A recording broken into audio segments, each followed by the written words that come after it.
Cryogenic Nightmare.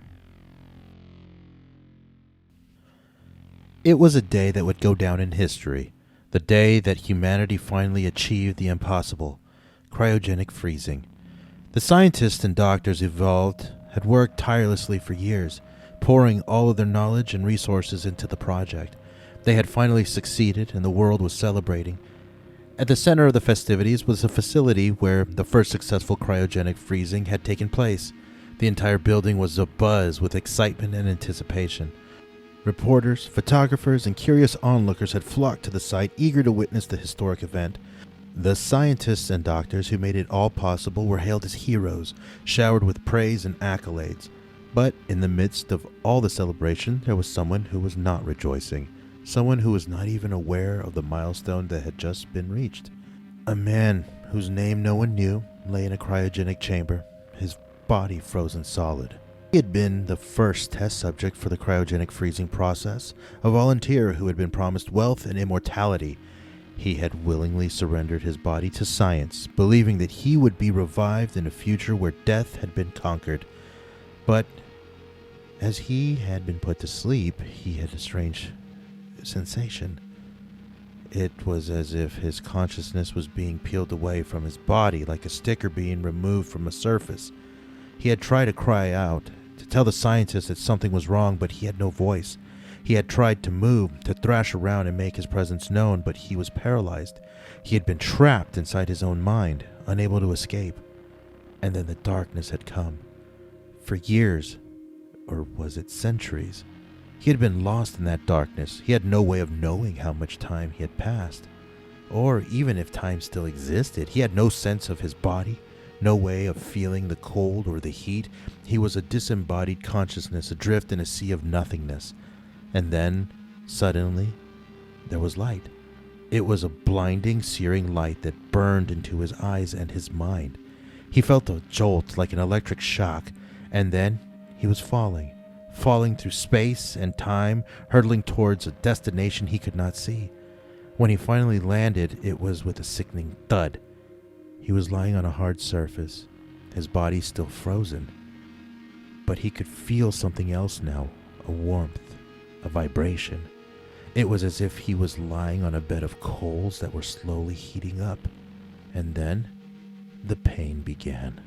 It was a searing, burning pain that started in his toes and worked its way up his body. It was like nothing he had ever felt before, 1,000 times worse than the worst sunburn or the worst hangover. He tried to scream, but he had no voice. He tried to move, but he was still paralyzed. All he could do was endure the agony as it consumed him from the inside out. And then, mercifully, it stopped. The warmth faded and the pain receded. He was left with a sensation of numbness, as if his body had been replaced by a block of ice. He could sense movement around him now, the sound of footsteps and voices. He tried to call out to let them know he was still conscious, but he couldn't make a sound. The lid of his cryogenic chamber opened, and he saw a face looming over him. It was a man in a lab coat. The man in the lab coat stared down at him with a mix of surprise and confusion. "You're awake," he said, his voice barely above a whisper.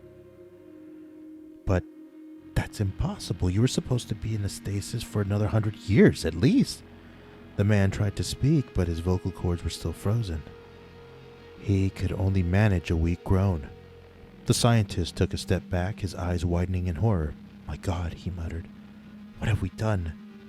And then he was gone, and the silence was back. The man laid there, trapped inside his frozen body. He realized that he was alone again.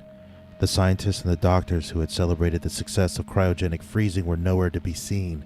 He was alone in a cold, sterile room with no way of communicating with the outside world. Days turned into weeks, and weeks turned into months. The man's consciousness flickered in and out of existence like a dying light bulb. He would feel himself slipping away, back into the darkness, and then he would be jolted awake by some random stimulus. A sound, a touch, a smell. And then, one day, there was a new presence in the room. It was a woman with short, dark hair and a kind face. She approached his cryogenic chamber, her eyes fixed on him. "Hello," she said, her voice soft and gentle.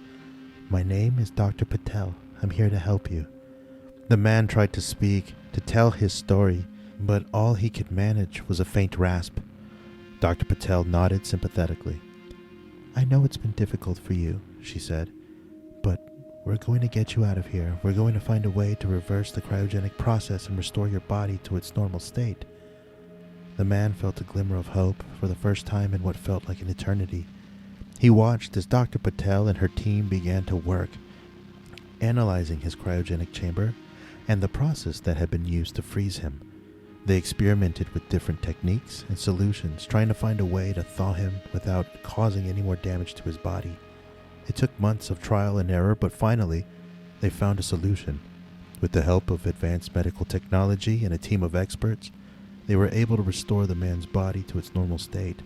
He felt his muscles relax and his lungs expand as he took his first breath of fresh air in what felt like a lifetime. As he was wheeled out of the cryogenic chamber, the man looked up at Dr. Patel with gratitude and wonder. "Thank you," he managed to say, his voice still weak. "Thank you for saving me." Dr. Patel smiled down at him. "It was our pleasure," she said. "And who knows, maybe your story will inspire us to find a way to help others who are suffering from the same condition. Maybe we can turn this nightmare into a dream." The man nodded, feeling a sense of renewed purpose and hope. As he was taken to the recovery room surrounded by machines and monitors, he knew that he had been given a second chance, a chance to live his life to the fullest and to make the most of the time he had left. But as he closed his eyes and started to drift off to sleep, he decided to ask Dr. Patel, "How long was I out? 50 years? 100? 150? Dr. Patel stared at him and smiled. "No, it was only a week."